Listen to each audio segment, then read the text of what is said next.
আসসালামু আলাইকুম। কৃষিগুচ্ছ এবং ভার্সিটি গুচ্ছ ভর্তিচ্ছ ছোট ভাই বোনেরা, তোমাদের মহাকর্ষ অভিকর্ষের সেকেন্ড ক্লাসে স্বাগতম সবাইকে। আমরা গতকাল মোটামুটি একটা অংশ পড়ে ফেলছি। আজকে এই জায়গা থেকে শুরু করব।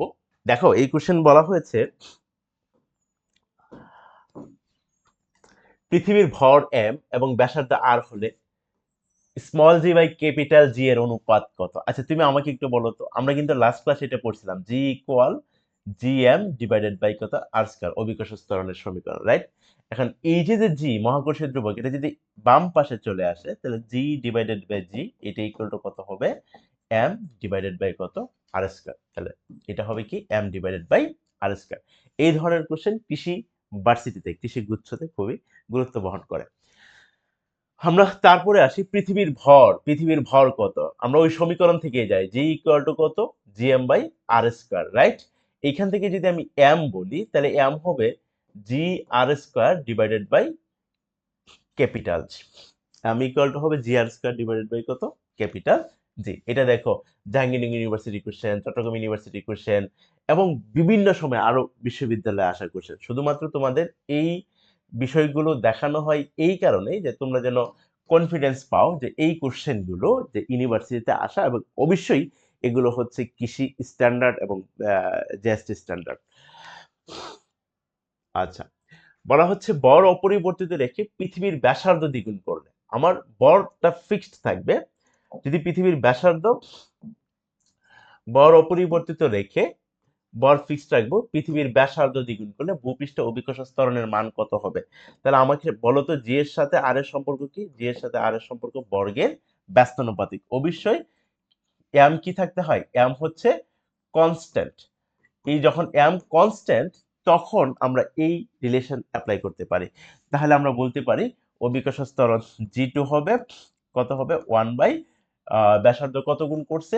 দ্বিগুণ। তাহলে one by two square into কত? G one. ইকুয়াল দিয়েছি, এইখানে আবার বলিও না কেউ যে এখানে সমানুপাতিক ধ্রুবক তো আনলেন না, আসলে এটা রেশিও ছিল। আলটিমেটলি ওই ধ্রুবক সবসময় ক্যান্সেল হয়ে যাবে। তাহলে এখানে আমরা বলতে পারি কত? ওয়ান বাই ফোর ইন্টু কত? G one. এই জি ওয়ানটা ছিল কি? এই জীবনটা ছিল ভূপৃষ্ঠের অভিকর্ষ ত্বরণ। তাহলে অভিকর্ষ ত্বরণ ওয়ান বাই ফোর গুণ হয়ে যাবে। ওয়ান বাই ফোর গুণ হয়ে যাবে। আচ্ছা, আহ তারপরে আমরা যদি আসি তারপরের ম্যাথ, পৃথিবীর ব্যাসার্ধ অর্ধেক এবং ভর অপরিবর্তিত থাকলে ব্যাসার্ধ অর্ধেক, ব্যাসার্ধ অর্ধেক মানে ব্যাসার্ধ হাফ গুণ করা হয়েছে। ব্যাসার্ধ কি গুণ করা হয়েছে? হাফ গুণ। এবং বর অপরিবর্তিত থাকলে অভিকর্ষ ত্বরণের মান, তাহলে জি টু ইকুয়াল টু কত হবে? ওয়ান বাই কত? Two square. One by two square, one by R square into কত? G one. আগে যা ছিল তার এত গুণ। তাহলে এটা কত হয়ে যাবে? ফোর ইন্টু কত? G one. One by two মানে ওয়ান বাই ফোর হবে, এটা উপরে চলে যাবে। তাহলে কত গুণ হয়ে যাবে অভিকর্ষ ত্বরণ? অভিকর্ষ ত্বরণ হয়ে যাবে চার গুণ। আচ্ছা, দেখো তারপরে পৃথিবীর কেন্দ্রে অভিকর্ষ ত্বরণের মান, পৃথিবীর কেন্দ্রে এই তো আমরা জানি ভূপৃষ্ঠে, আহ এটা যদি পৃথিবীর কেন্দ্র হয়, কেন্দ্র থেকে ভূপৃষ্ঠ যদি আর দূরত্বে অবস্থিত হয় তাহলে ভূপৃষ্ঠে একটা অভিকর্ষ ত্বরণ আছে, যেটা জি ইকুয়াল টু কত? জি এম ডিভাইডেড বাই কত? R square. আমরা যখন এইচ উপরে যাব, আমরা যখন ভূপৃষ্ঠ থেকে কিছু পরিমাণ উপরে যাব, এইচ উপরে যাব, তখন একটা ত্বরণ পাবো। এবং আমরা যখন ভূপৃষ্ঠ থেকে ডি পরিমাণ গভীরে ঢুকবো তখন একটা ত্বরণ পাবো। সেক্ষেত্রে কেন্দ্রে ত্বরণ, হ্যাঁ, কেন্দ্রে ত্বরণ হচ্ছে জিরো। কেন্দ্রে ত্বরণ হচ্ছে জিরো। কেন্দ্রে যখনই ত্বরণ শূন্য হয়, আমরা ওই সমীকরণ থেকেই দেখবো, সমস্যা নাই।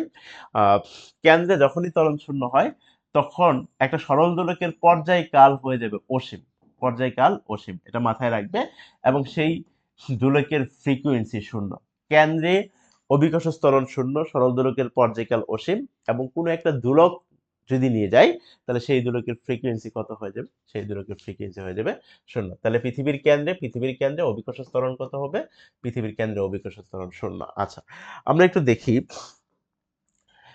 এইটা ধরো পৃথিবী, এটা পৃথিবীর কেন্দ্র, এই হচ্ছে পৃথিবীর ব্যাসার্ধ। এখন আমি যদি বলি এই ভূপৃষ্ঠে অভিকর্ষ ত্বরণ, সেটা হবে জি ইকুয়াল টু কত? G M by R square. G M divided by R square. এখন আমি যদি ভূপৃষ্ঠ থেকে এইচ উপরে উঠে যাই, এইচ উপরে এই এ বিন্দুতে, এই এ বিন্দুতে যদি অভিকর্ষ ত্বরণ নির্ণয় করি ভূপৃষ্ঠ থেকে এইচ উচ্চতায়, তাহলে আমরা এইখানে জি এইচ এই এইচ উপরে দিয়ে বলেছি এইচ উপরে অভিকর্ষ ত্বরণ, কি মান পাবো বলতো? জিএম বর্ত ফিক্সড থাকবে, আর এর জায়গায় কত হয়ে যাবে? আর প্লাস এইচ কত? হোল স্কয়ার, আর প্লাস এইচ হোল স্কয়ার, আর প্লাস এইচ হোল স্কয়ার। সেই ক্ষেত্রে আমরা যদি এই দুইটা সমীকরণ করি, তাহলে ক্যালকুলেশন করি, তাহলে এই মানটা পাবো R by R plus H whole square into G. এই যেটাই যে আমরা এইটা ব্যবহার করব সব সময়, এই স্ট্যান্ডার্ডটা ব্যবহার করব, এই স্ট্যান্ডার্ডটাই আমরা সব সময় ব্যবহার করব, এবং এই স্ট্যান্ডার্ড থেকে আসবে, এটা থেকে এত বেশিবার আসবে যে মানে তুমি যদি খোলো, কোনো একটা সহায়ক বা এক্সকুরশন খোলো বা কোনো সহায়ক বই খোলো, তাহলে দেখতে পারবে এটা কত ইম্পর্টেন্ট। কিন্তু এখানে একটু কথা আছে। আবার এই উচ্চতায় অভিকর্ষ ত্বরণের আরেকটা সমীকরণ লেখা যায়, সেটা হচ্ছে 1 minus twice H by R into G. এখন এই যে যে সমীকরণটা লেখা যায়, এইখানে একটা কথা আছে, এইটা তখনই লেখা যায় যখন এইচ ভেরি স্মলার দেন আর, এইচ ভেরি স্মলার দেন আর, অর্থাৎ এই যে উচ্চতাটা, এই যে ভূপৃষ্ঠ থেকে আমি উচ্চতাটা গেছি, এই উচ্চতাটা পৃথিবীর ব্যাসার্ধের তুলনায় অনেক অনেক অনেক কম। আমরা জানি পৃথিবীর ব্যাসার্ধ হচ্ছে ৬,৪০০ কিলোমিটার। এখন যদি আমি কেবলমাত্র ১০ কিলোমিটার ২০ কিলোমিটার উপরে যাই, তাহলে পৃথিবীর ব্যাসার্ধের তুলনায় সেই দূরত্বটা অনেক অনেক অনেক কম হবে। তখন আমরা এটা ব্যবহার করতে পারবো, GS equal to 1 minus twice বা আর ইন্টু জি। কিন্তু আমরা আসলে ম্যাথের জন্য এই সূত্রটা ফলো করলে আমাদের মোটামুটি হয়ে যাবে। এই সূত্রটা আমাদের জানা দরকার ক্যালকুলেশন জানার জন্য। তো এই জন্য এটা আমি তোমাদেরকে জানিয়ে রাখলাম। আমরা দেখি ম্যাথ। এইখানে দেখো পৃথিবীর ব্যাসার্ধ ৬,৪০০ কিলোমিটার। ইয়েস, আমরা এটাই জানি ৬,৪০০ কিলোমিটার। পৃথিবীর পৃষ্ঠে ৬,৪০০ কিলোমিটার উঁচুতে জি এর মান নির্ণয় করো। আচ্ছা দেখো, এই হচ্ছে পৃথিবীর ব্যাসার্ধ। আমাকে বলা হচ্ছে পৃথিবীর পৃষ্ঠ থেকে আরো তার ব্যাসার্ধের সমান উপরে যাচ্ছে, পৃথিবীর পৃষ্ঠ থেকে আরো ৬,৪০০ কিলোমিটার উপরে যাচ্ছে। এই উপরে গিয়ে অভিকর্ষ ত্বরণ এর মান নির্ণয় করতে বলা হচ্ছে। তার মানে এইচ উচ্চতায় অভিকর্ষ ত্বরণের মান নির্ণয় করতে বলা হচ্ছে। তার মানে কত হবে? R by R plus H, H এর জায়গায় কত হবে? আর, কারণ আমি এখানে মানটা পরে বসাচ্ছি, বা মান না বসে এই যে এটা পৃথিবীর ব্যাসার্ধ আর ধরলাম, তাহলে এটা কতটুকু উপরে? আর উপরে, রাইট? তাহলে এটা স্কয়ার ইনটু কত হবে? জি। তাহলে এখানে একটু দেখো তো, আর বাই নিচে হবে 2r, তাহলে এটাকে যদি আমি কাটি তাহলে এটা হবে 1/4, কারণ 1/2 স্কয়ার করলে 1/4 ইনটু কত? জি। তাহলে আমরা এখানে দেখলাম, তাহলে জি ডিভাইডেড বাই কত? জি ডিভাইডেড বাই 4, এটাই একটা উত্তর। আর জি এর মান জানি কত? 9.8, একে যদি 4 দ্বারা ভাগ করি তাহলে সেটা হবে 2.45 মিটার পার সেকেন্ড স্কয়ার। কারণ এটা তুমি এমনিই বুঝবা, আর ক্যালকুলেটর চিন্তা করা দরকার নাই। দেখো, এটা যেহেতু 9.8 4 দ্বারা ভাগ করলে রেজাল্টটা 2 এর বেশি হবে, এটা নিশ্চিত। রেজাল্টটা কত এর বেশি হবে? কারণ 4 দুগুণে 8, তার চেয়ে তো বেশি, 2 এর বেশি হবে। 10 হলে না হয় 2.5 হইতো, তাহলে 2 এর বেশি আর 2.5 থেকে একটু কম, রাইট? তাহলে দেখো এইটাতে এমনিই হবে না, রাইট? এটাও হবে না, এটাও হবে না, একমাত্র হইলে কি হইতে হয়? এটাই হইতে হয়। ক্লিয়ার? এটা আবার ক্যালকুলেটর নাই, কিভাবে 2.45 এ বুঝবো এটা নিয়ে কখনো চিন্তা করিও না। এটা মানে যারা বোকা, যারা চান্স পাবে না, যারা প্রিপারেশন নিচ্ছে এলোপাথারি ভাবে, আসলে স্ট্র্যাটেজি গুলো বোঝে না, তারা আসলে এই কাজগুলো করে। অনেক পড়ার পরেও দেখবা মানে ইয়ার চান্স পাচ্ছে না। তোমরা যারা কৃষি বিশ্ববিদ্যালয়ে ভর্তি হতে চাও, আমি তোমাদেরকে কথা দিচ্ছি, তোমরা এখন থেকেও যদি সিরিয়াস থাকো, ইন্টারমিডিয়েট মোটামুটি ভালো একটা অবস্থান ছিল, এর মাঝখানে অ্যাডমিশনে কোনো লেখাপড়াই করো নাই, তুমি যদি এখন থেকে সিরিয়াস হও, এখন এখন এই মুহূর্তে থেকে যদি সিরিয়াস হও, কৃষি বিশ্ববিদ্যালয়ে তুমি ড্রপ করতে পারবা নিশ্চিত। আচ্ছা, তাহলে আমরা এটা একটু দেখি। তাহলে এটা কত হবে? এই 2.45। দেখো এই মানটা তুমি একেবারে মুখস্থ রাখতে পারো, কারণ এই মানটা প্রচুর আসে। এই কোশ্চেনটা অন্যভাবে আসতে পারতো, পৃথিবীর ব্যাস এইভাবে না দিয়ে বলতে পারতো পৃথিবীর ব্যাসার্ধের সমান উচ্চতায়, পৃথিবীর ব্যাসার্ধের সমান উচ্চতায়, এটা বলতে পারতো। আবার বলতে পারতো কেন্দ্র থেকে টুয়ার উপরে, কেন্দ্র থেকে টুয়ার উচ্চতায়, এই কথাও বলতে পারতো। এই কথা বলে বিভিন্ন ইউনিভার্সিটিতে আসছে। তাহলে কেন্দ্র থেকে টুয়ার আর পৃথিবী পৃষ্ঠ থেকে তার ব্যাসার্ধের সমান উচ্চতায়, একই কথা। তাহলে কেন্দ্র থেকে টুয়ার বলতে পারতো, পৃষ্ঠ থেকে আর উপরে বলতে পারতো, তারপরে হচ্ছে এই যে এখানে মান দিয়ে দিয়েছে, সেই মান আমরা বলতে পারতো। আবার বলতে পারতো পৃথিবীর ব্যাসার্ধের সমান উচ্চতায়। যখন এটা বলছে পৃথিবীর ব্যাসার্ধের সমান উচ্চতায়, সেটা নিশ্চয়ই ভূপৃষ্ঠ থেকে কাউন্ট করা হবে। তার পরবর্তী অঙ্ক আসি। এক পৃথিবীর ব্যাসার্ধ আর হলে ভূপৃষ্ঠ থেকে কত উচ্চতায় জি এর মান পৃথিবীর তুলনায় কত গুণ হবে? 4 গুণ কমে যাবে, পৃথিবীর তুলনায় 4 গুণ কমে যাবে। ভূপৃষ্ঠ থেকে কত উচ্চতায়? পৃথিবীর তুলনায় 4 গুণ কমে যাবে। আচ্ছা, আমাকে একটু বলো, আমরা তো জানি এইচ উচ্চতায় এটা হচ্ছে জিএইচ, জিএইচ ইকুয়াল টু কত হয়? আর বাই আর প্লাস এইচ কত হোল স্কয়ার ইন্টু কত জি। এখন আমাকে একটু বলো এইচ উচ্চতায় 4 গুণ কমে যাবে, তার মানে এই মানটা কত হয়ে যাবে জি ডিভাইডেড বাই 4। এই জি জি আমি কি করে ফেলতে পারি, ক্যান্সেল করে ফেলতে পারি। এখন এই যে যে স্কয়ার এটা যদি এইখানে চলে আসে, এই এই এটা থাকবে না, এটা কত হয়ে যাবে 1/2, কারণ স্কয়ার এই পাশে চলে আসলে সেটা রুট হয়ে যাবে। তাহলে আমরা কি দেখতেছি বলতো, আর প্লাস এইচ ইকুয়াল টু আমরা কত পাচ্ছি 2r। যদি আর মানে এখন ডিরেক্ট গুণ করে ফেলি, কারণ এই পাশে আছে 1/2 আর এটা আছে আর বাই আর প্লাস এইচ, তাহলে এখান থেকে স্পষ্টতই দেখা যাচ্ছে আর ইকুয়াল টু কত, আর ইকুয়াল টু এইচ। অর্থাৎ এই এই যে এইচ এর মান, এইচ ইকুয়াল টু কত পাইলাম, এইচ ইকুয়াল টু কত পাইলাম আর। তাহলে উচ্চতাটা পৃথিবীর ব্যাসার্ধে কি হইতে হবে, সমান সমান সমান উপরে হইতে হবে। দেখো আগের কোশ্চেনটা ছিল এই যে এইখানেও আমরা দেখছিলাম পৃথিবীর ব্যাসার্ধের সমান উচ্চতায় অভিকর্ষ ত্বরণ পৃথিবীর পৃষ্ঠের অভিকর্ষ ত্বরণের 4/1 হয়ে গেছে। ঠিক দেখো এই কোশ্চেনটা, এটা তো ঢাকা ইউনিভার্সিটি কোশ্চেন, এই কোশ্চেনটাই দেখো রাজশাহীতে উল্টাভাবে আসছে। পৃথিবীর ব্যাসার্ধ আর হলে ভূপৃষ্ঠ থেকে কত উচ্চতায় জি এর মান পৃথিবীর তুলনায় 4 গুণ কমে যাবে। আমরা জানি এই যে এর আগের যে অঙ্কটা ওইটা আর এটা কি একেবারে সেম না, সেম। তাহলে এটা কত হবে, এটা নিশ্চয়ই আর উপরে, মানে পৃথিবীর ব্যাসার্ধের সমান উপরে।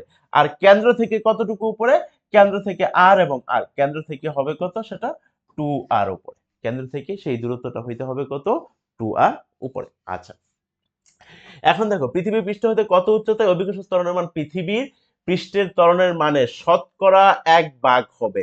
এখন এটা একটা সুপার শর্টকাট, দেখো super shortcut, super shortcut, shortcut. আচ্ছা এটা কি, যদি এরকম হয় এইচ উচ্চতায়, এইচ উচ্চতায় ত্বরণ, এইচ উচ্চতায় ত্বরণ 1/n অংশ হলে, অবশ্যই ভূপৃষ্ঠে রাইট, 1/n অংশ হলে এই এইচ এর মান হবে, উচ্চতার মান হবে √n মাইনাস 1 ইন্টু আর, √n মাইনাস 1 ইন্টু কত আর। তাহলে দেখো শতকরা 1 ভাগ, শতকরা 1 ভাগ মানে কি 1 ডিভাইডেড বাই কত 100, 1 ডিভাইডেড বাই 100, 1, তাহলে এই যে 1 ডিভাইডেড বাই 100, তাহলে 1/n, তাহলে n এর মান কত, n এর মান হচ্ছে 100।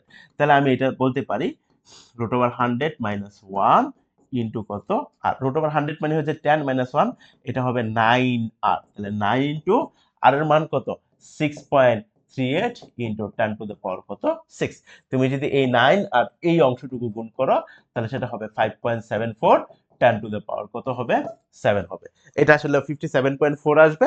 আর এটা এক গড় 10 টু দ্য পাওয়ার 6, যখন এক গড় আমি বামে সরাই নিয়ে আসছি 10 এর পাওয়ার আর এক বেড়ে যাবে। তাহলে 5.74, 10 to the power 7 metre. Preparation মানে আমাদের বিশ্ববিদ্যালয়ে তুমি যদি টপ লেভেলে যেতে চাও আসলেও মানে পড়তে হবে, এটা মানে নিঃসন্দেহে ফাঁকিবাজি এতটা করা যাবে না, কিন্তু পড়তে হবে স্ট্র্যাটেজি মেনটেন করে। তুমি স্ট্র্যাটেজি মেনটেন না করে অনেক বেশি পড়তেছো, কোনো লাভ নেই। পড়তে হবে স্ট্র্যাটেজি, প্রশ্নের প্যাটার্ন ধরা লাগবে আগে থেকেই, মানে বুঝতে হবে তারা কোন কোন অ্যাঙ্গেল থেকে টিচাররা কোশ্চেন করতে পারে বিশ্ববিদ্যালয়ে। সুতরাং এই বিষয়গুলো মাথায় রেখো। তারপরে আসো, এখানে কি বলা হয়েছে, ভূপৃষ্ঠ থেকে উপরে বা অভ্যন্তরে জি এর মান কি হবে। আচ্ছা আমরা এখন একটু পড়ি। তাহলে আমরা দেখছিলাম যে ভূপৃষ্ঠ থেকে যত উপরে যাওয়া যায় অভিকর্ষ ত্বরণের মান তত কি হতে থাকে, ততই কমতে থাকে। এখন আমরা যদি এইখানে আসি, এই হচ্ছে আমার পৃথিবী, এই হচ্ছে পৃথিবীর কেন্দ্র, এই হচ্ছে পৃথিবীর ব্যাসার্ধ, রাইট। এখন এই ক্ষেত্রে যদি আমি আর অভিকর্ষ ত্বরণ বলি, ভূপৃষ্ঠে অভিকর্ষ ত্বরণ সেটা হচ্ছে কত G M divided by R square অথবা 4/3 পাই আর রো জি। কারণ কি এটা যখন আর ঘনত্ব দেওয়া থাকবে, হ্যাঁ। এখন আমি যখন অভ্যন্তরে যাব, আমি যখন অভ্যন্তরে যাব, যখন ডি ভিতরে যাব, ভূপৃষ্ঠ থেকে ডি যখন ভিতরে যাব, তখন এই দূরত্বটা হয়ে যাবে কত আর মাইনাস কত ডি। তখন এই এইচ গভীরে অভিকর্ষ ত্বরণ হবে 1 minus D divided by R, 1 minus D divided by R, D মানে কতটুকু ডেপথে গেছি আমি, 1 minus D divided by R. তুমি এটাও করতে পারো, যদি আর লসাগু নাও তাহলে সেটা হবে আর মাইনাস ডি ডিভাইডেড বাই কত আর। এই জি এইচ নিচে এইচ দ্বারা বোঝাচ্ছি এইচ গভীরে অভিকর্ষ ত্বরণ, এইচ গভীরে অভিকর্ষ ত্বরণ। তাহলে তুমি যদি নিচেও যাইতে থাকো তাহলে অভিকর্ষ ত্বরণের মান কিন্তু কমতে থাকবে। ভূপৃষ্ঠে অভিকর্ষ ত্বরণের মান সবচেয়ে বেশি, উপরে গেলেও কমে, নিচে নামলেও কমে, উপরে গেলেও কমে, নিচে নামলেও কমে। এই বিষয়টা মাথায় রাখবো। আচ্ছা তাহলে এটা যদি হয় তাহলে এইচ গভীরে অভিকর্ষ ত্বরণের সমীকরণ কি বসাবো, 1 minus D divided by R, এটা বসাবো 1 মাইনাস ডি ডিভাইডেড বাই কত আর। তাহলে আমরা কোশ্চেন দেখি ভূপৃষ্ঠ থেকে উপরে বা অভ্যন্তরে গেলে জি এর মান কি হয়, কমতে থাকে, ভূপৃষ্ঠে সবচেয়ে বেশি, ভূপৃষ্ঠে সবচেয়ে বেশি। এখন এটা যদি ভূপৃষ্ঠ হয়, ভূপৃষ্ঠ অভিকর্ষ ত্বরণ জি, এইচ উপরে অভিকর্ষ ত্বরণ ধরো জি এইচ, ডি গভীরে অভিকর্ষ ত্বরণ ধরো জি ডি, নিচে দিয়ে দিলাম। তাহলে অভিকর্ষ ত্বরণ ভূপৃষ্ঠে সবচেয়ে বেশি, আর তার চেয়ে তার চেয়ে একটু কম হবে এইচ উচ্চতায়, এবং তার চেয়ে সবচেয়ে কম হবে ডি গভীরতায়। এটা হচ্ছে অভিকর্ষ ত্বরণের মানে ক্রম, কোথায় কম বেশি, এটা হচ্ছে আমাদের অভিকর্ষ ত্বরণের সেই ক্রমটা। পৃথিবী পৃষ্ঠে জি এর মান দেওয়া আছে, পৃথিবীর ব্যাসার্ধ আর হলে কেন্দ্র থেকে আর বাই টু দূরত্বে জি এর মান কত, কেন্দ্র থেকে আর বাই টু। আচ্ছা এইখানে আমি একটু তোমাকে একটা কথা বলি, মাথায় রাখবা, খুবই ইম্পর্টেন্ট কথা। কেন্দ্র থেকে যদি আমরা কিন্তু ডি ধরছিলাম ভূপৃষ্ঠ থেকে কতটুকু গভীরে ছিল, রাইট? কেন্দ্রের থেকে হিসাব করা হবে জি এর সাথে, কেন্দ্র থেকে ভূপৃষ্ঠ পর্যন্ত, কেন্দ্র থেকে ভূপৃষ্ঠ পর্যন্ত, ভূপৃষ্ঠ পর্যন্ত, কেন্দ্র থেকে ভূপৃষ্ঠ পর্যন্ত হিসাবটা যদি কেন্দ্র থেকে করা হয় ভূপৃষ্ঠ পর্যন্ত, জি এর সাথে আর এর সম্পর্ক, দূরত্বের সম্পর্ক সমানুপাতিক জি এর সাথে, কারণ কেন্দ্রে জি শূন্য, কেন্দ্রে জি কত শূন্য, যত উপরে উঠতে থাকবো মানে কেন্দ্র থেকে যত উপরে উঠতে থাকবো, এটা আবার ভূপৃষ্ঠ থেকে নিশ্চয়ই সে ভিতরেই আছে, তখন জি এর সাথে আর এর সম্পর্ক কি হবে, সমানুপাতিক হবে। দেখো পৃথিবীর ব্যাসার্ধ আর কেন্দ্র থেকে, আমি এই যে এখানে এই কথাটা ইম্পর্টেন্ট, কেন্দ্র থেকে আর বাই টু দূরত্বে, রাইট? তাহলে কেন্দ্র থেকে আর মানে হাফ দূরত্বে, তাহলে জি এর মান কত হবে, জি এর মান কত হবে, তাহলে জি ইকুয়াল টু কত, এর সাথে যেহেতু সমানুপাতিক আর এর মান কত, হাফ গুণ ইন্টু কত জি, ওই যে ভূপৃষ্ঠের, এটা হবে মানে মোটামুটি ডি গভীরতায়, কেন্দ্র থেকে আর বাই টু দূরত্বে মানে এখনো ভূপৃষ্ঠ থেকে আর বাই টু গভীরেই আছে, তাহলে সেটা হবে কত, জি ডিভাইডেড বাই কত টু, জি এর মান কত 9.8, একে যদি 2 দ্বারা ভাগ করি হুইচ ইজ 4.9। আশা করি এই বিষয়টা বুঝতে পেরেছি। এই সূত্রটা অ্যাপ্লাই করব, আমাদের লাগবে, প্রচুর লাগবে, এই সূত্রটা অ্যাপ্লাই করব কেবলমাত্র যখন আমি কেন্দ্র থেকে হিসাবটা করব। ভূপৃষ্ঠ অভিকর্ষ ত্বরণের মান 10 মিটার পার সেকেন্ড স্কয়ার, এটা আমরা নরমালি জানি 9.8, এখানে দিয়ে দিয়েছে তারা 10 মিটার পার সেকেন্ড স্কয়ার। একটি খনির তলদেশে তা 5 মিটার পার সেকেন্ড স্কয়ার হয়। আচ্ছা খনির তলদেশে কি হয়ে গেছে, অর্ধেক হয়ে গেছে না, খনির তলদেশে কি হয়ে গেছে, অর্ধেক। তাহলে কেন্দ্র থেকে ওই অংশটার কেন্দ্র থেকে কতটুকু দূরত্বে, রাইট, আর বাই টু দূরত্বে। তাহলে ভূপৃষ্ঠ থেকে কতটুকু দূরত্বে, ভূপৃষ্ঠ থেকে তো সেটা কি হবে, আর বাই টু দূরত্বে। কারণ কি, কারণ হচ্ছে এটা যদি হয় ভূপৃষ্ঠ তো 10, রাইট, ভূপৃষ্ঠ হচ্ছে 10, তাহলে অর্ধেক হবে কোথায়, ঠিক অর্ধেক গভীরে, তাহলে আর বাই টু গভীরে, তাহলে এই কেন্দ্র থেকে সেটা কত, আর বাই টু উপরে, তাহলে তো এই পৃথিবী এইটা আর এটা যোগ করলে আলটিমেটলি কত হয়, আর হয়। এই অঙ্ক কি করা লাগে, করা লাগে না। যেখানে পৃথিবীর ব্যাসার্ধ দিচ্ছে এত, তাহলে পৃথিবীর ব্যাসার্ধ যদি 6 মিটার হয়, তাহলে কেন্দ্র থেকে কতটুকু দূরে, আর বাই টু দূরে, রাইট, আর বাই কত টু দূরে, তাহলে এই মানটাকে 2 দ্বারা ভাগ করব, কত 6 ইন্টু 10⁻6 রে আমি 2 দ্বারা যদি ভাগ করি তাহলে সেটা হবে 3 10⁻6 মিটার। খুবই ইন্টারেস্টিং ম্যাথ না, খুব ইন্টারেস্টিং ম্যাথ। আচ্ছা তারপর আমরা একটু দেখি পৃথিবী পৃষ্ঠ হতে কত গভীরে জি এর মান ভূপৃষ্ঠের মানের অর্ধেক হয়ে যাবে, বুঝতে পারছো, পৃথিবী পৃষ্ঠ থেকে কত গভীরে জি এর মান। আচ্ছা এখন অর্ধেক হবে, অর্ধেক তার মানে অর্ধেক গভীরে অর্ধেক হবে, রাইট, তাহলে ভূপৃষ্ঠ থেকেও গভীরতা কত হবে, অর্ধেক।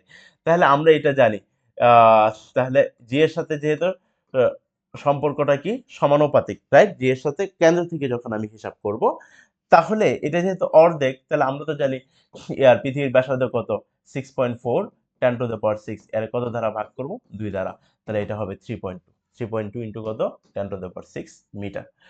দেখো ভূপৃষ্ঠ থেকে আর বাই টু উচ্চতায় ও একই গভীরতায় অভিকর্ষ ত্বরণ, ইন্টারেস্টিং, আর বাই টু উচ্চতায় যাব এবং একই গভীরতায় অভিকর্ষ মানে ভূপৃষ্ঠ থেকে অর্ধেক উচ্চতায় যাব এবং ভূপৃষ্ঠ থেকে অর্ধেক গভীরে যাব। আচ্ছা এখন ভূপৃষ্ঠ থেকে অর্ধেক গভীরে এটা বের করার আগে আমি অর্ধেক উচ্চতায় বের করি, আমরা কি জানি R by R plus H, H কি, এইচ এর মান হচ্ছে আর বাই টু এর উপরে স্কোয়ার ইন্টু কত জি, এটা জানি। এখন দেখি অর্ধেক উচ্চতায় অভিকর্ষ ত্বরণটা কত, তাহলে এটা কত হবে, এটা হবে আর, আর নিচে হবে আমি যদি লসাগু নেই তাহলে 2 আর এটা হবে 3 আর ডিভাইডেড বাই কত 2 এর উপরে স্কোয়ার ইন্টু কত জি, এই আর আর ক্যান্সেল, রাইট, তাহলে 2 উপরে যাবে, তাহলে এটা হবে 4/9 ইন্টু কত জি। মাথায় রাখবা পৃথিবী পৃষ্ঠ থেকে অর্ধেক উপরে, একেবারে খুব ইম্পর্টেন্ট, খুব ইম্পর্টেন্ট এই তথ্য, এই তথ্য খুব ইম্পর্টেন্ট। পৃথিবী পৃষ্ঠ থেকে অর্ধেক উপরে, পৃথিবী পৃষ্ঠ থেকে অর্ধেক উচ্চতায়, পৃথিবী পৃষ্ঠ থেকে পৃথিবীর ব্যাসার্ধের অর্ধেক উচ্চতায় অভিকর্ষ ত্বরণ 4/9 ইন্টু জি, 4/9 ইন্টু জি। আচ্ছা, এখন বলো অর্ধেক গভীরতায় অভিকর্ষ ত্বরণ তো g/2, রাইট? অর্ধেক গভীরতায় যেহেতু অর্ধেক গভীরতায়, তাহলে অভিকর্ষ ত্বরণও কি হয়ে যাবে? অর্ধেক। আমরা বলছিলাম সমানুপাতিক সম্পর্ক। তাহলে আমরা একটু দেখি, জি এইচ এবং জি ডি এর দুইটা রেশিও চাওয়া হয়েছে। জিএস এর মান কত পাইছি আমি? 4g ডিভাইডেড বাই কত 9, আর জিডি এর মান কত পাইছি? জি ডিভাইডেড বাই কত 2। এই জি জি কত হবে? ক্যান্সেল হবে। যদি ক্যান্সেল হয় তাহলে সেটা হবে 4/9 ইন্টু কত? 2টা উপরে চলে যাবে, তার মানে হবে 8 divided by 9 which is 8:9। Clear? তাহলে এই ধরনের অঙ্কগুলো আমরা ইজিলি করে ফেলতে পারবো। তারপরের অঙ্কে আসি, এত গভীরতা বিশিষ্ট একটি খনির তলদেশে অভিকর্ষ ত্বরণের মান ভূপৃষ্ঠ, আচ্ছা অভিকর্ষ ত্বরণের মান কত হবে, যেখানে ভূপৃষ্ঠ অভিকর্ষ ত্বরণের মান হচ্ছে 10 মিটার পার সেকেন্ড স্কয়ার এবং পৃথিবীর ব্যাসার্ধ দেওয়া আছে এত। এত গভীরতা বিশিষ্ট একটি খনির তলদেশে, আচ্ছা পৃথিবীর ব্যাসার্ধ কত?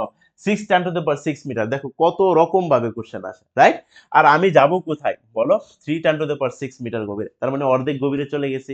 অর্ধেক গভীরে অভিকর্ষ ত্বরণ কত হবে? সবসময় অর্ধেক হবে, মানে গভীরতার ক্ষেত্রে, হ্যাঁ সেটা এই যে যখন পৃথিবীর অভ্যন্তরে থাকবে, আমরা ওই কেন্দ্র থেকে যখন হিসাব করব, পৃথিবীর অভ্যন্তরে থাকবে, কেন্দ্র থেকে যখন হিসাব করব, জি এর সাথে আর এর সম্পর্ক সমানুপাতিক। অর্ধেক গভীরে যাবা তাহলে ত্বরণ অর্ধেক হয়ে যাবে। তাহলে ত্বরণ এখানে 10 আছে, একে 2 দ্বারা ভাগ করো, তাহলে এটা হয়ে যাবে কত? 5। দেখছো, অঙ্ক মানে যোগ বিয়োগ গুণ ভাগ, ক্যালকুলেটর লাগে না ভাই, ক্যালকুলেটর নিলেই বরং আমাদের জন্য সময় অপচয় হবে। আচ্ছা, তারপরে অঙ্কে আসি, সেটা হচ্ছে একটি গ্রহের ভর ও ব্যাসার্ধ উভয়ই যথাক্রমে পৃথিবীর বড় ব্যাসার্ধের দ্বিগুণ। বুঝছো? ভূপৃষ্ঠে জি এর মান এত হলে ওই গ্রহের জি এর মান কত? এটা আমরা কয়েকভাবে করতে পারি, হ্যাঁ। জি, এটা যদি আমরা জানতে চাই, জি অথবা জি ত্বরণ অথবা ওজন, ত্বরণ অথবা ওজন, এটাই কিন্তু সরাসরি আমরা বের করে ফেলতে পারবো এরকম। ব্যাসার্ধের গুণ স্কয়ার ইন্টু বরের গুণ ইন্টু ত্বরণের ক্ষেত্রে ত্বরণ অথবা ওজনের ক্ষেত্রে ওজন বসাই দেব। এখন ব্যাসার্ধের গুণ স্কয়ার, ব্যাসার্ধের গুণ বলতে কোন ব্যাসার্ধের? পৃথিবী ব্যাসার্ধ কত গুণ, এটা মাথায় রাখবো। পৃথিবীর এই যে ব্যাসার্ধের গুণটা, এটা সবচেয়ে ইম্পর্টেন্ট।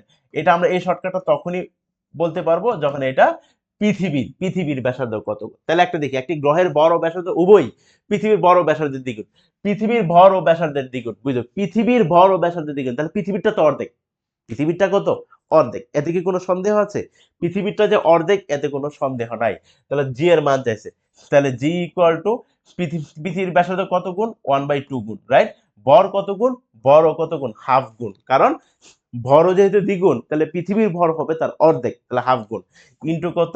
জি, জি এর মান আমি বসাই দিব 9.8। তাহলে এটা 1/4 আর 2 উপরে আসবে, তাহলে 2 ডিভাইডেড বাই 4 আসবে ইন্টু কত? G, which is G divided by 2। এটা হবে কত? 4.9। কারণ 9.8 কে 2 দ্বারা ভাগ করলে সেটা হয়ে যাবে কত? 4.9। এটা একটু মাথায় রাখতে হবে। এই যে ব্যাসার্ধের গুণ, এর উপর স্কয়ার করে ভরের গুণ করে জি দ্বারা গুণ করলে ত্বরণ আসবে যে কোনো গ্রহের ক্ষেত্রে। আর ডব্লিউ দ্বারা যদি গুণ করি তাহলে কি আসবে? ওজন আসবে। এই যে হচ্ছে ভূপৃষ্ঠে পৃথিবীর ত্বরণ, এই ডব্লিউ হচ্ছে পৃথিবীতে কোনো বস্তুর ওজন। এটা হচ্ছে আমরা এই ক্ষেত্রে মাথায় রাখতে হবে, এই যে ব্যাসার্ধের গুণ বা বরের গুণ, এটা অবশ্যই পৃথিবীরটা দিতে হবে। আচ্ছা, দেখো পৃথিবী পৃষ্ঠ হতে এইচ উচ্চতা এবং ডি গভীরতায় অভিকর্ষ ত্বরণের মান সমান। এইচ উচ্চতা এবং ডি গভীরতায় অভিকর্ষ ত্বরণের মান সমান। আচ্ছা, এইচ উচ্চতায় আমরা কিন্তু জানি অভিকর্ষ ত্বরণ কত? 1 মাইনাস কত? Twice H by R. আর ডি গভীরতায় অভিকর্ষ ত্বরণ কত জানি? 1 minus D divided by R. এটা আমরা জানি। এখন এই দুইটা সমান, কে কে সমান? 1 minus twice H by R 1 minus D divided by R, এই দুইটা সমান। তাহলে 1 মাইনাস এবং 1 মাইনাস এই দুইটা অংশ দুই পাশ থেকে কাটা যাবে, রাইট? এই আর কেটে যাবে, তাহলে 2h ইকুয়াল টু আমি কত বলতে পারি? ডি বলতে পারি। 2h ইকুয়াল টু যদি ডি হয়, তাহলে h ইকুয়াল টু কত হবে? D divided by 2 which is 0.5 কত? ডি। তাহলে এদের ভিতরে এই h এর মান আমি পেয়ে গেলাম। h এর মানটা হবে কি? ডি এর অর্ধেক। h এর মানটা হবে কত? ডি এর অর্ধেক। তাহলে আমরা এটা পেলাম, h ইকুয়াল টু কত? 0.5 ডিভাইড বাই ডি। পৃথিবী পৃষ্ঠ হতে এইচ গভীরে জি এর মান কত? এইচ গভীরে আমরা জানি ডি গভীরে সেটা ছিল 1 মাইনাস কত? 1 minus D divided by R. এটা যদি এইচ গভীরে যায় তাহলে এই ডি এর জায়গায় সেটা কি হয়ে যাবে? এইচ হয়ে যাবে। 1 মাইনাস কত? এইচ ডিভাইডেড বাই আর। তারপরে আসি পৃথিবীর বড় ব্যাসার্ধ যথাক্রমে চাঁদের বড় ব্যাসার্ধের এত এত গুণ। ভূপৃষ্ঠে কোনো লোকের ওজন, ভূপৃষ্ঠে এটা হবে ওজন হবে, ভূপৃষ্ঠে কোনো লোকের ওজন হবে 648 নিউটন। চাঁদে গিয়ে কতটুকু ওজন হারাবেন, চাঁদে গিয়ে কতটুকু ওজন হারাবেন। আমি আগে দেখি চাঁদে ওজন কত। হ্যাঁ, চাঁদে ওজন, চাঁদে চাঁদে ওজন বের করব, চাঁদে ওজন বের করব, তার মানে ডব্লিউ এম মনে বের করব। মনে বের করলে আমরা না কি করি, ব্যাসার্ধের গুণ, রাইট? ব্যাসার্ধের ব্যাসার্ধের গুণ, এর উপরে কি করব, স্কোয়ার করব, আর নিচে লিখবো কি, বরের গুণ, নিচে লিখবো বরের গুণ ইনটু ডব্লিউ ই, পৃথিবীতে যে ওজনটা। এখন এই যে ব্যাসার্ধের গুণ, এটা কার, পৃথিবীর ব্যাসার্ধ কত গুণ।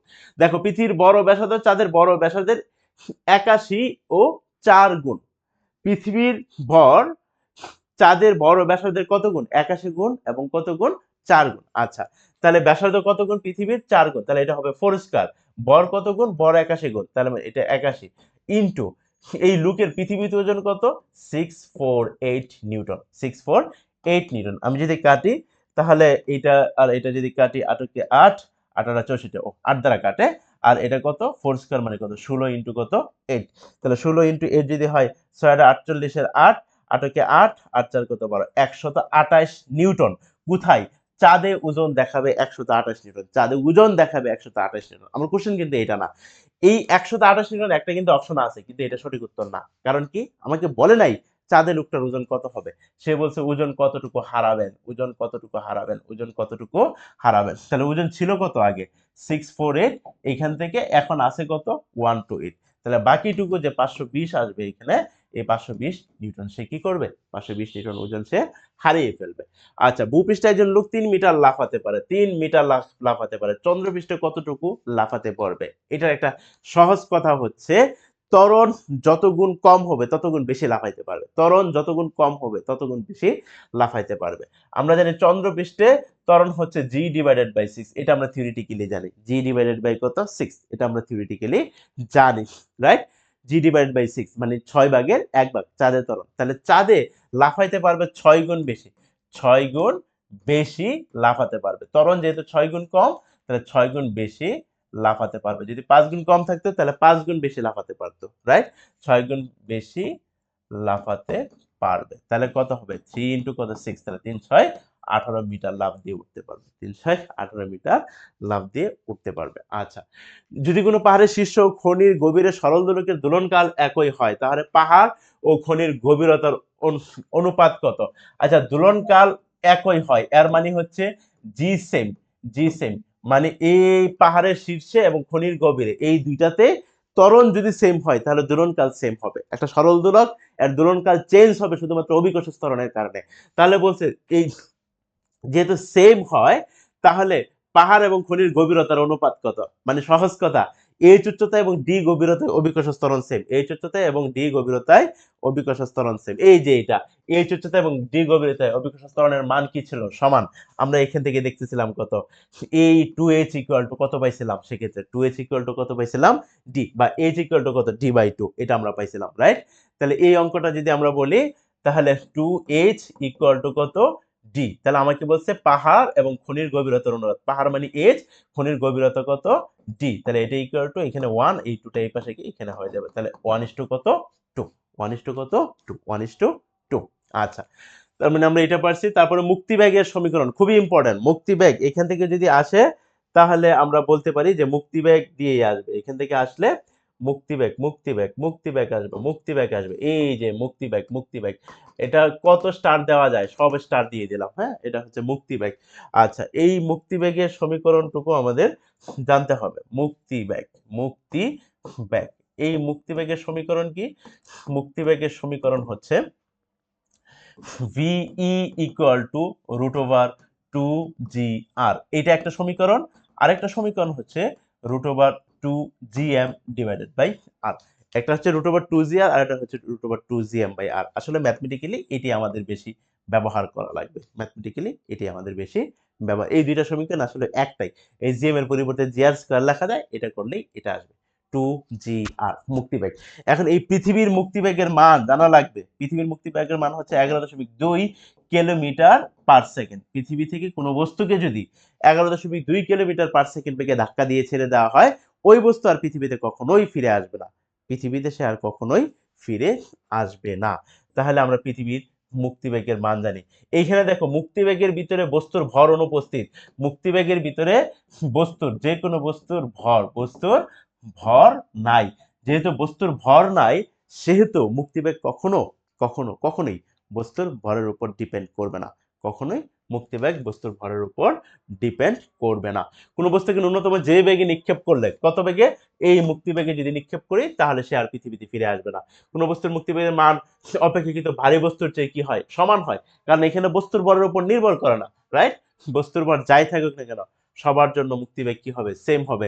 পৃথিবীর মুক্তিবেগের মান আমরা বলছিলাম 11.2 কিলোমিটার পার সেকেন্ড। আচ্ছা, এখানে বলছে এই পৃথিবীর সাপেক্ষে মুক্তিবেগ হচ্ছে বিই এবং চাঁদের মুক্তিবেগ হচ্ছে বিএম। সবসময় জানবা বিইটা চাঁদের মুক্তিবেগের চেয়ে কি হবে, বেশি হবে। কারণ কি, আমরা জানি V equal to root over কত, 2GR। এইখান থেকে বি এর সাথে জি এর সম্পর্ক এবং আর এর সম্পর্ক বর্গমূলের সমানুপাতিক। জি বেশি হলে আর বেশি হলে মুক্তিবেগ বেশি হবে।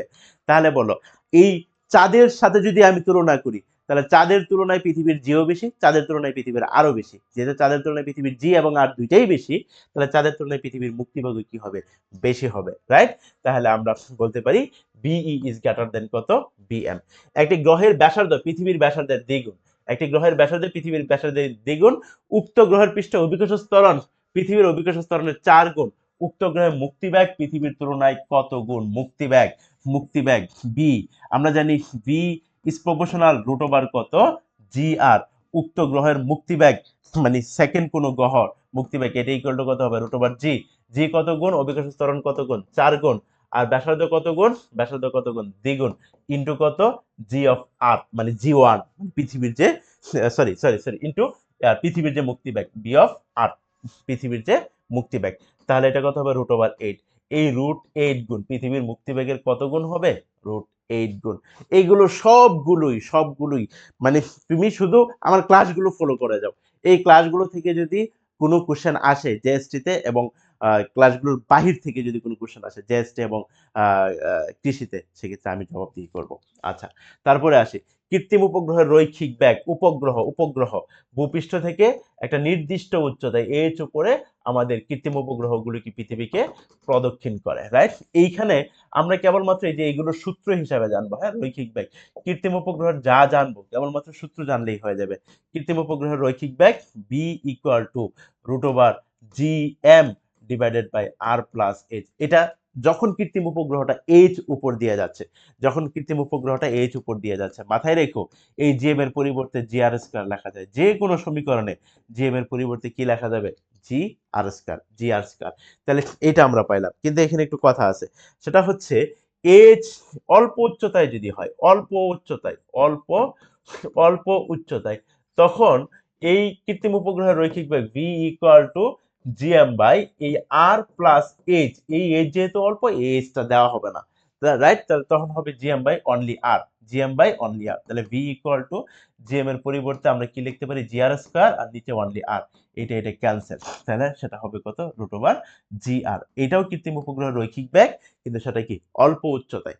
তাহলে আমরা একটু দেখি কৃত্রিম উপগ্রহের রৈখিক ব্যাগ, তাহলে সেটা হবে রুট ওভার জিএম বাই কত, আর প্লাস এইচ। ভূস্থির উপগ্রহের পর্যায়কাল, ভূস্থির মানে যে উপগ্রহ কখনো স্থির থাকে না, কিন্তু পৃথিবীর সাপেক্ষে সে স্থির থাকে, তাহলে তখনই সেটাকে ভূস্থির বলা হয়। পৃথিবীর পর্যায়কাল কত, বলো? পৃথিবী 24 ঘন্টায় একবার নিজ অক্ষের সাপেক্ষে কি প্রদক্ষিণ করে। তাহলে যেই উপগ্রহটা নিজ অক্ষের মানে 24 ঘন্টায় একবার পূর্ণ রোটেশন কমপ্লিট করবে, সে পৃথিবীর সাপেক্ষে স্থির থাকবে, সেই উপগ্রহটাকে আমরা বলতেছি ভূস্থির উপগ্রহ। এবং এই কৃত্রিম উপগ্রহগুলো যেই কক্ষপথে ঘুরে, সেই কক্ষপথকে বলা হয় পার্কিং কক্ষপথ। পৃথিবীর বড় এম, ব্যাসার্ধ আর, এইচ হচ্ছে কৃত্রিম উপগ্রহের কক্ষীয় ব্যাগ, কিছুক্ষণ আগে পড়ছি, জিএম আর প্লাস এইচ। তারপর কৃত্রিম উপগ্রহের আবর্তনকাল কেবল সূত্র জানবো। এই আবর্তনকালের কেবল কি জানা দরকার, আমাদের আবর্তনকালের কেবল সূত্র জানা দরকার। সেটা হচ্ছে T equal to 2 pi R plus H root over R plus H divided by GM, R plus H divided by GM. এখন এই আর প্লাস এইচ যদি বাহিরে না রেখে ভিতরে নিয়ে যায়, তাহলে এটা শুধুমাত্র কি হয়ে যাবে, কিউব হয়ে যাবে। তাহলে R plus S cube divided by কত, জিএম। তুমি যদি কোনো কারণে চেষ্টা করো যে না আমি তো আর প্লাস এইচ ভিতরে ঢুকাই দিছি, আমি এই যে যে বাহিরের এই 2 পাই আছে এটারও ভিতরে ঢুকাই দিব, তাহলে এটা 4 পাই স্কয়ার লিখে ফেলতে হবে, রাইট? কারণ আসলে তো 2 পাই ছিল, এটা বর্গমূলের ভিতরে গেলে 4 পাই স্কয়ার হবে, যেন 2 পাই হয়ে বের হয়ে আসতে পারে। একটি কৃত্রিম উপগ্রহের ভূপৃষ্ঠে পৃথিবীর পৃষ্ঠ থেকে পৃথিবীর ব্যাসার্ধের দ্বিগুণ উচ্চতায় ঘুরে, ওই উচ্চতায় এর গতি ভ্যাগ কত? কৃত্রিম উপগ্রহের ব্যাগ V equal to root over G M divided by কত, আর প্লাস এইচ। মান বসাও। রুট ওভার জি এম এর পরিবর্তে আমরা কি বলে ফেলতে পারি, জি আর স্কয়ার। আর এখানে আর এইচ কত, ভূপৃষ্ঠ থেকে উচ্চতা, ভূপৃষ্ঠ থেকে কত উচ্চতায়, দ্বিগুণ উচ্চতায়, তাহলে এইচ এর মান হবে কত, 2 আর। তাহলে root over G R square আর 2 আর, এটা করলে কত হবে, 3 আর হবে। তাহলে এই আর এটার স্কয়ারকে ক্যান্সেল করবে, রাইট? তাহলে থাকলো কত, root over G R divided by কত, 3। এই তো আমাদের ওই জায়গায় কৃত্রিম উপগ্রহের ভেলোসিটি চলে আসলো, রাইট? আচ্ছা, গ্রহ এবং সূর্যের সংযোগকারী সরলরেখা, এগুলো কেপলারের সূত্র, রাইট? কেপলার 3টা সূত্র দিয়েছে, একটা হচ্ছে উপবৃত্তের সূত্র, আরেকটা হচ্ছে এরিয়ার সূত্র, আরেকটা হচ্ছে পর্যায়কালের সূত্র। উপবৃত্তের সূত্র, এরিয়ার সূত্র, পর্যায়কালের সূত্র। মানে কি, প্রথম সূত্র যেটা, সবাই সকল গ্রহ উপগ্রহ সূর্যকে নাভিতে রেখে ঘুরে, উপবৃত্তাকার পথে ঘুরে, এটাকে আমরা বলতেছি ইলিপস। ই এই ইলিপস উপবৃত্তাকার, রাইট? উপবৃত্তাকার এইটা। আর এটা হচ্ছে ক্ষেত্রফল। ক্ষেত্রফল মানে সবাই, মানে সমান সময়ে সূর্যের সাথে সমান ক্ষেত্রফল অতিক্রম করে, শুধু এতটুকু জানো, সমান সময়ে সূর্যের সাথে সমান ক্ষেত্রফল অতিক্রম করে। আর এটা হচ্ছে কি, পর্যায়কাল। পর্যায়কালের সূত্র, পর্যায়কাল কি আমরা জানি, পর্যায়কালের বর্গ তার ওই গ্রহ থেকে সূর্যের যে দূরত্ব তার ঘনফলের সমানুপাতিক। কথাটা আসলে অন্যভাবে, মানে অর্ধপরাক্ষের ঘনফলের সমানুপাতিক। ওটা বাদ দাও, তুমি চিন্তা করো যে দূরত্ব যেহেতু উপবৃত্তাকার, উপবৃত্তাকার জন্য আমাদের আসলে অর্ধপরাক্ষ হিসাব করতে হয়। তাহলে পর্যায়কালের বর্গ দূরত্বের ঘনফলের সমানুপাতিক, পর্যায়কালের বর্গ দূরত্বের ঘনফলের সমানুপাতিক। তাহলে এখান থেকে আমি প্রয়োজন লিখতে পারবো R equal to T equal to R 3/2। এটা যদি ওই পাশে চলে যায়, তাহলে গ্রহ এবং সূর্যের সংযোগ সরলরেখা সমান সময়ে সমান ক্ষেত্রফল অতিক্রম করে। এই যে এরিয়ার কে দিয়েছে, ক্যাপলার। এবং কত নম্বর সূত্র, দ্বিতীয় নম্বর। প্রথম নম্বর উপবৃত্তাকার পথে করে, তৃতীয় নম্বর হচ্ছে পর্যায়কালের সূত্র। প্রতিটি গ্রহের আবর্তন কালের বর্গ, আবর্তন কালের বর্গ মানে টি স্কয়ার, গড় দূরত্বের ঘনফলের সমানুপাতিক মানে আর কিউব। কে দিছে, ক্যাপলার দিছে। কত নম্বর সূত্রতে দিছে, 3 নম্বর সূত্রতে দিয়েছে, রাইট? এই যে দেখো, প্রত্যেকটা কোশ্চেনই হচ্ছে বিভিন্ন সময় আসা এবং মানে সবসময় হট টাইপ কোশ্চেন। আচ্ছা, ক্যাপলারের সময়ের সূত্র মানে পর্যায়কালের সূত্র আমরা জানি, টি স্কয়ার ইজ প্রপোর্শনাল কত, আর কিউব। তারপরে আসি, সূর্য থেকে পৃথিবীর গড় দূরত্ব কমে গেলে বছরের দৈর্ঘ্য কি হবে, আমরা এখানে একটু দেখো। আমরা দেখি টি স্কয়ার ইজ প্রপোর্শনাল কত, আর কিউব। তাহলে টি ইজ প্রপোর্শনাল আর 3/2। টি এর সাথে আর এর সম্পর্ক সমানুপাতিক, কিন্তু হ্যাঁ 3/2 ঘাতের সমানুপাতিক, ঠিক আছে, বাট সমানুপাতিক তো। আর কমে গেলে টি কমে যাবে, টি মানে পর্যায়কাল কমে যাবে। পর্যায়কাল কমে যাওয়া মানে বছর তাড়াতাড়ি হয়ে যাবে। বছর যদি তাড়াতাড়ি হয় তাহলে বছর কি হয়ে যাবে, কমে যাবে। বছরের দৈর্ঘ্য কি হয়ে যাবে, বছরের দৈর্ঘ্য কমে যাবে। দুটি উপগ্রহ একই কক্ষপথে ঘূর্ণায়মান আছে, তাদের অবশ্যই কৈনিক ভরবেগ। দুটি উপগ্রহ যদি একই কক্ষপথে ঘুরতে থাকে তখন তাদের কৈনিক ভরবেগ কি হবে, সেম হবে। গ্রহের গতির ক্ষেত্রে একটি নক্ষত্র থেকে সংযোগকারী সরলরেখা সমান সময় সমান ক্ষেত্রফল অতিক্রম করে, এটা কে দিছে, এটা দিয়েছে আমাদের ক্যাপলার। কত নম্বর সূত্র, 2 নম্বর সূত্র। এবং সেক্ষেত্রে কৈনিক ভরবেগ সংরক্ষণ থাকবে। এটা কোন নীতির ফলাফল, কৈনিক ভরবেগ। সমান ভরের দুটি উপগ্রহের ব্যাসার্ধ যথাক্রমে আর এবং 4r হলে গ্রহ দুটির পর্যায়কালের অনুপাত। দেখো, সমান ভরের ব্যাসার্ধ যথাক্রমে আর এবং 2r, গ্রহ দুটির, এই যে এটা কিন্তু গ্রহ, হ্যাঁ এটা হবে কি, গ্রহ। গ্রহ দুটির পর্যায়কালের অনুপাত। তাহলে আমরা জানি T1/T2, এটা স্কয়ার, এটা ইকুয়াল টু কত লেখা যাবে, R1/R2 কত, কিউব। তাহলে আমরা বলতে পারি T1/T2 এটা ইকুয়াল টু কত হবে, R1/R2 কিউব। তো ছিলই, এই স্কয়ার এই পাশে আসলে রুট হবে, তাহলে সেটা হবে 3 ডিভাইডেড বাই কত, 2। এটা লেখা যাবে। তাহলে R1/R2, এখানে R1 এর মান কত, R1 এর মান হচ্ছে আর R2 এর মান কত, সেটা হচ্ছে কত, 4r। তাহলে এটা হবে কত, 3 ডিভাইডেড বাই 2। আচ্ছা, এই আর যদি ক্যান্সেল হয় তাহলে 1/4, 1 এর উপর পাওয়ার যাই থাকুক সেটা 1 হবে। আর 4 এর উপর পাওয়ার 3/2, এর অর্থ কি জানো, এর অর্থ হচ্ছে যে 1/2 এর জন্য রুট, আর এর উপরে আছে কত 4 কিউব, 4 কিউব মানে কত 64, 64কে রুট দ্বারা মানে রুট ওভার 64 মানে কত 8, তাহলে এটা হবে 1/8 হুইচ ইজ 1:8 রেজাল্ট 1:8। বিন্দু বরের জন্য মহাকর্ষীয় বিভব, মহাকর্ষীয় বিভবের সমীকরণ খুবই ইন্টারেস্টিং, খুবই ইম্পর্টেন্ট, সেটা হচ্ছে minus GM divided by R, এটা হচ্ছে মহাকর্ষীয় বিভব। সূত্রের মধ্যে কি একটা মাইনাস দেখতে পারতেছো? দেখতে পারতেছো? তাহলে মহাকর্ষীয় বিভবের মান অলওয়েজ কি আসবে? নেগেটিভ আসবে। আর সবচেয়ে বড় যে মানটা আসবে, সর্বোচ্চ মান, সেটা কত হবে বলো? সর্বোচ্চ মান সেটা কত হবে? 0। তা নাহলে তো নেগেটিভ আসবে। নেগেটিভের চেয়ে 0 সংখ্যাটা কিন্তু বড়। তাহলে সর্বোচ্চ মান হবে নেগেটিভ। এবং সর্বোচ্চ মান কখন হবে? যখন যখন যখন আর এই আর এর মানটা যদি ইনফিনিটি হয়, মানে অসীম হয়, অসীম দ্বারা তুমি যদি কোনো মানকে ভাগ করো, তাহলে সেই মানটা কি হয়ে যাবে? 0 হয়ে যাবে। তাহলে অসীম দূরত্বে মহাকর্ষীয় বিভব কি হবে? 0 হবে। অসীম দূরত্বে মহাকর্ষীয় ধ্রুবক 0 হবে। মহাকর্ষীয় প্রাবল্য এবং মহাকর্ষীয় বিভবের মধ্যে সম্পর্ক। মহাকর্ষীয় প্রাবল্য তুমি জানো, ই ইকুয়াল টু কি বলো? জিএম ডিভাইড বাই কত? R square. আর মহাকর্ষীয় বিভব ভি ইকুয়াল টু কত দেখলা? মাইনাস জিএম ডিভাইডেড বাই কত? আর। তুমি বসাও, এই যে জিএম, এই যে এই মানটাকে আমি এটা বলতে পারি না যে আর জিএম বাই কত? আর স্কয়ার, আর এটা হচ্ছে ভি ইকুয়াল টু কত? Minus GM by R. এই দুইটা সমীকরণ তুমি যদি ক্যালকুলেশন করো, তাহলে এটা পাবা equal to minus D V divided by D R, এই মানটা পাবা। তারপরে এই যদি আমি যাই, অসীমে কোনো বস্তুর মহাকর্ষীয় বিভব কেমন হবে? অসীমে কিছুক্ষণ আগে বলছি, রাইট? আগের স্লাইডে বলছি এই যে অসীম, অসীম যদি হয় মহাকর্ষীয় বিভব 0 হবে, এবং সেটা হবে কত? 0। অসীমে কোনো বস্তুর মহাকর্ষীয় বিভব কত হবে? অসীমে যে কোনো বস্তুর মহাকর্ষীয় বিভব 0 হবে। সেই সাথে সাথে মহাকর্ষ অভিকর্ষের যে পূর্ণ, মানে প্রথম পর্বে দিয়েছিলাম অর্ধেকাংশ, এবং আর আজকে সেকেন্ড যে পর্ব, সেকেন্ড পর্যায়ে আমি টোটাল সবগুলো অঙ্ক দিয়ে দিয়েছি, এবং তোমাদেরকে আমি মোটামুটি 58টা অঙ্ক দিয়েছি। এই 58টার ভিতরে সবগুলো টাইপই চলে আসছে, থিওরিটিক্যাল এবং ম্যাথমেটিক্যাল সব টাইপই চলে আসছে। এবং সামনের সময় তোমরা যে গুচ্ছ এবং কৃষি গুচ্ছতে যে পরীক্ষা দিবা, সেই পরীক্ষাগুলো এটা তুমি যদি একবারে মানে ভালো করে আত্মস্থ করতে পারো, বুঝতে পারো, তখন আর এই অধ্যায় আসলে কোনো অঙ্ক তোমাকে কেউ আটকাতে পারবে না, বিশেষ করে কৃষিগুচ্ছ এবং গুচ্ছের জন্য। ভালো থাকবে সবাই।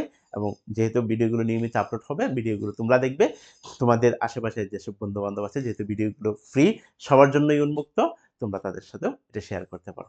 আসসালামু আলাইকুম।